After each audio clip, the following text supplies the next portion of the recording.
श्री शिव पुराण कोटि रुद्र संहिता अध्याय 24-25 त्रयंबक ज्योतिर्लिंग के प्रसंग में महर्षि गौतम के द्वारा किए गए परोपकार की कथा। सूत जी कहते हैं, मुनिवरों सुनो, मैंने सदगुरु व्यास जी के मुख से जैसी सुनी है उसी रूप में एक पापनाशक कथा तुम्हें सुना रहा हूँ। पूर्व काल की बात है। गौतम नाम से विख्यात एक श्रेष्ठ ऋषि रहते थे, जिनकी परम धार्मिक पत्नी का नाम अहिल्या था। दक्षिण दिशा में जो ब्रह्मगिरी है वही उन्होंने 10,000 वर्षों तक तपस्या की थी। उत्तम व्रत का पालन करने वाले महर्षियों, एक समय वहां 100 वर्षों तक बड़ा भयानक अवर्षण हो गया। सब लोग महान दुख में पड़ गए। इस भूतल पर कहीं गीला पत्ता भी नहीं दिखाई देता था। फिर जीवों का आधारभूत जल कहाँ से दृष्टिगोचर होता। उस समय मनुष्य, मुनि, पशु, पक्षी और मृग सब वहां से 10 दिशाओं को चले गए। तब गौतम ऋषि ने 6 महीने तक तप करके वरुण को प्रसन्न किया। वरुण ने प्रसन्न होकर वर मांगने को कहा। ऋषि ने वृष्टि के लिए प्रार्थना की। वरुण ने कहा, देवताओं के विधान के विरुद्ध वृष्टि न करके मैं तुम्हारी इच्छा के अनुसार तुम्हें सदा अक्षय रहने वाला जल देता हूँ। तुम एक गड्ढा तैयार करो। उनके ऐसा कहने पर गौतम ने एक हाथ गहरा गड्ढा खोदा और वरुण ने उसे दिव्य जल के द्वारा भर दिया तथा परोपकार से सुशोभित होने वाले मुनिश्रेष्ठ गौतम से कहा, महामुने, कभी क्षीण न होने वाला यह जल तुम्हारे लिए तीर्थ रूप होगा और पृथ्वी पर तुम्हारे ही नाम से इसकी ख्याति होगी। यहाँ किए हुए दान, होम, तप, देव पूजन तथा पितरों का श्राद्ध सभी अक्षय होंगे।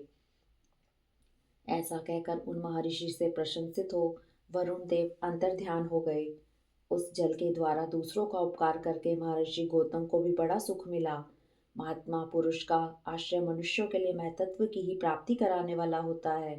महान पुरुष ही महात्मा के उस स्वरूप को देखते और समझते हैं, दूसरे अधम मनुष्य नहीं। मनुष्य जैसे पुरुष का सेवन करता है वैसा ही फल पाता है। महान पुरुष की सेवा से महत्ता मिलती है और शूद्र की सेवा से शुद्रता। उत्तम पुरुषों का यह स्वभाव ही है कि वे दूसरों के दुख को नहीं सहन कर पाते। अपने को दुख प्राप्त हो जाए इसे भी स्वीकार कर लेते हैं, किंतु दूसरों के दुख का निवारण ही करते हैं। दयालु, अभिमान शून्य, उपकारी और जितेंद्रिय, ये पुण्य के 4 खंभे हैं जिनके आधार पर यह पृथ्वी टिकी हुई है। तदंतर गौतम जी वहां उस परम दुर्लभ जल को पाकर विधि पूर्वक नित्य नैमित्तिक कर्म करने लगे। उन मुनिवर ने वहां नित्य होम की सिद्धि के लिए ध्यान, जो और अनेक प्रकार के निवार बोआ दिए। इस तरह के धान्य भांति भांति के वृक्ष और अनेक प्रकार के फल फूल वहां लहला उठे। यह समाचार सुनकर वहां दूसरे दूसरे सहस्त्रों ऋषि मुनि, पशु पक्षी तथा बहुसंख्यक जीव जाकर रहने लगे। वह वन इस भूमंडल में बड़ा सुंदर हो गया। उस अक्षय जल के संयोग से अनावृष्टि वहां के लिए दुखदायिनी नहीं रह गई। उस वन में अनेक शुभ कर्म परायण ऋषि अपने शिष्य, भार्या और पुत्र आदि के साथ वास करने लगे। उन्होंने कालक्षेप करने के लिए वहां धान बोआ दिए। गौतम जी के प्रभाव से उस वन में सब और आनंद छा गया। एक बार वहां गौतम के आश्रम में जाकर बसे हुए ब्राह्मणों की स्त्रियां जल के प्रसंग को लेकर अहिल्या पर नाराज हो गई। उन्होंने अपने पतियों को उकसाया। उन लोगों ने गौतम का अनिष्ट करने के लिए गणेश जी की आराधना की। भक्त पराधीन गणेश जी ने प्रकट होकर वर मांगने के लिए कहा। तब ये बोले, भगवान, यदि आप हमें वर देना चाहते हैं तो ऐसा उपाय कीजिए जिससे समस्त ऋषि डांट फटकार कर गौतम को आश्रम से बाहर निकाल दें।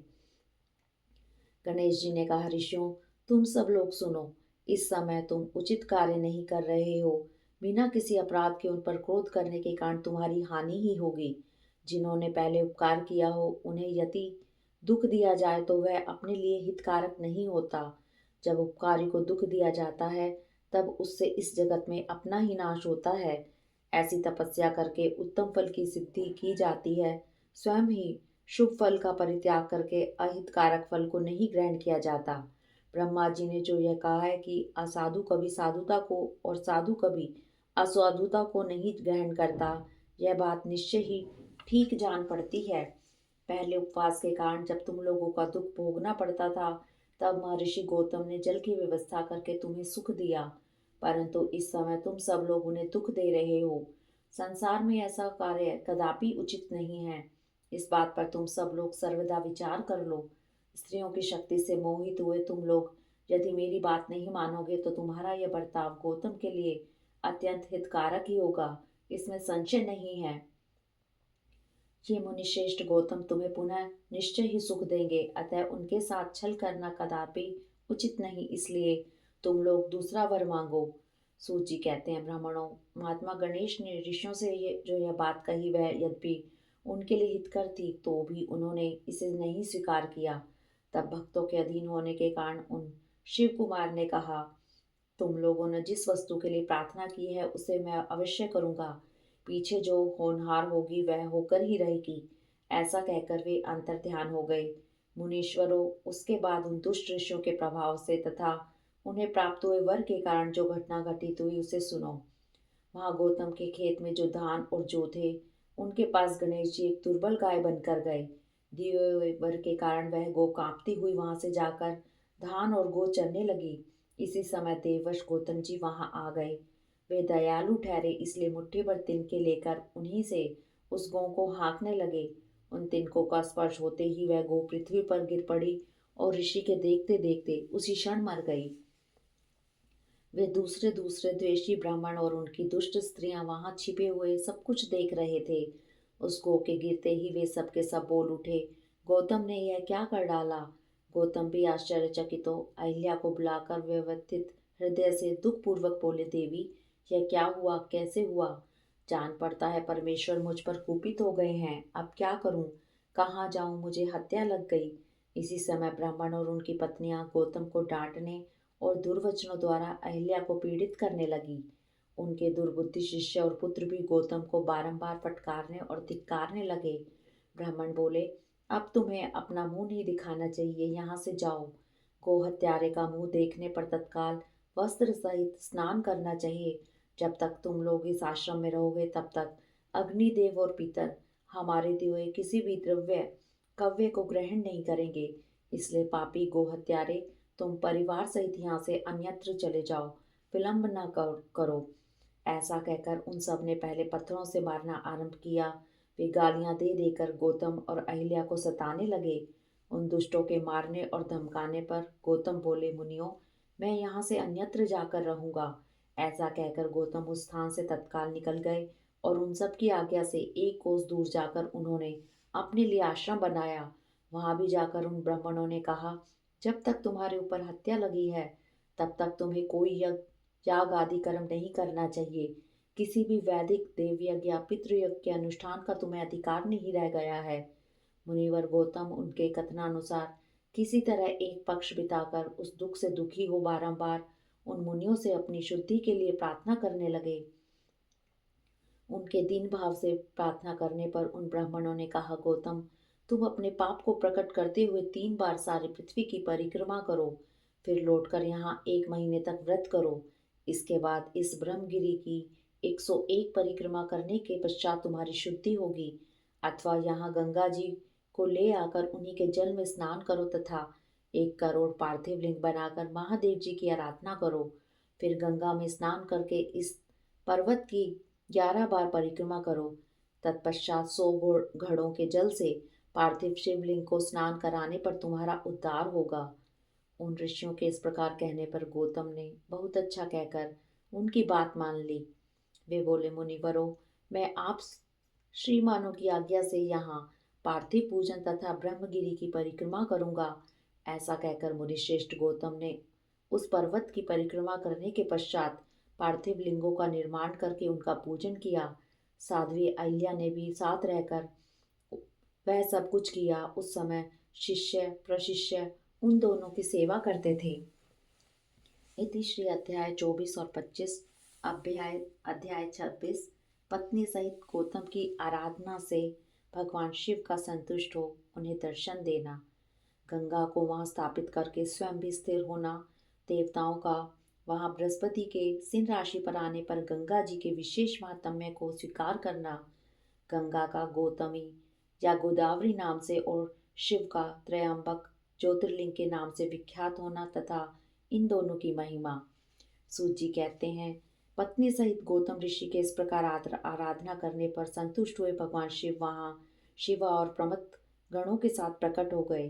तदंतर प्रसन्न हुए कृपा निधान शंकर ने कहा, महामुने, मैं तुम्हारी उत्तम भक्ति से बहुत प्रसन्न हूँ। तुम कोई वर मांगो। उस समय महात्मा शंभु के सुंदर रूप को देखकर आनंदित हुए गौतम ने भक्ति भाव से शंकर को प्रणाम करके उनकी स्तुति की।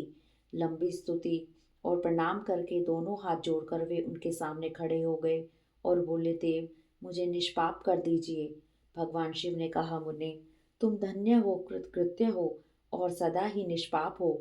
इन दुष्टों ने तुम्हारे साथ छल किया। जगत के लोग तुम्हारे दर्शन से पाप रहित हो जाते हैं। फिर सदा मेरी भक्ति में तत्पर रहने वाले तुम क्या पापी हो? मुने, जिन दुरात्माओं ने तुम पर अत्याचार किया है वे ही पापी, दुराचारी और हत्यारे हैं। उनके दर्शन से दूसरे लोग पापिष्ट हो जाएंगे। वे सब के सब कृतघ्न हैं, उनका कभी उद्धार नहीं हो सकता। महादेव जी की यह बात सुनकर महर्षि गौतम मन ही मन बड़े विस्मित हुए। उन्होंने भक्ति पूर्वक शिव को प्रणाम करके हाथ जोड़ पुनः इस प्रकार कहा। गौतम बोले, महेश्वर, उन ऋषियों ने तो मेरा बहुत बड़ा उपकार किया। यदि उन्होंने यह बर्ताव न किया होता तो मुझे आपका दर्शन कैसे होता। धन्य है वीर महर्षि जिन्होंने मेरे लिए परम कल्याणकारी कार्य किया है। उनके इस दुराचार से ही मेरा महान स्वार्थ सिद्ध हुआ है। गौतम जी की यह बात सुनकर महेश्वर बड़े प्रसन्न हुए। उन्होंने गौतम को कृपा दृष्टि से देखकर उन्हें शीघ्र ही यों उत्तर दिया। शिव जी बोले, विप्रवर, तुम धन्य हो, सभी ऋषियों में श्रेष्ठतर हो। मैं तुम पर बहुत प्रसन्न हुआ। ऐसा जानकर तुम मुझसे उत्तम वर मांगो। गौतम बोले, नाथ, आप सच कहते हैं, तथापि 5 आदमियों ने जो कह दिया या कर दिया वह अन्यथा नहीं हो सकता। अतः जो हो गया सो रहे। देवेश, यदि आप प्रसन्न हैं तो मुझे गंगा प्रदान कीजिए और ऐसा करके लोक का महान उपकार कीजिए।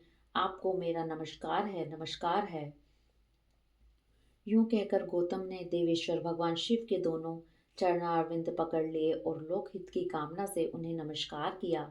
तब शंकर देव ने पृथ्वी और स्वर्ग के सारभूत जल को निकालकर, जिसे उन्होंने पहले से ही रख छोड़ा था, और विवाह में ब्रह्मा जी के दिए हुए जल में से जो कुछ शेष रह गया था वह सब भक्त वत्सल शंभु ने उस गौतम मुनि को दे दिया।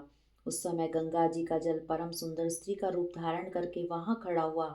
तब मुनिवर गौतम ने उन गंगा जी की स्तुति करके उन्हें नमस्कार किया। गौतम बोले, गंगे, तुम धन्य हो, कृतकृत्य हो। तुमने संपूर्ण भुवन को पवित्र किया है, इसलिए निश्चित रूप से नरक में गिरते हुए मुझ गौतम को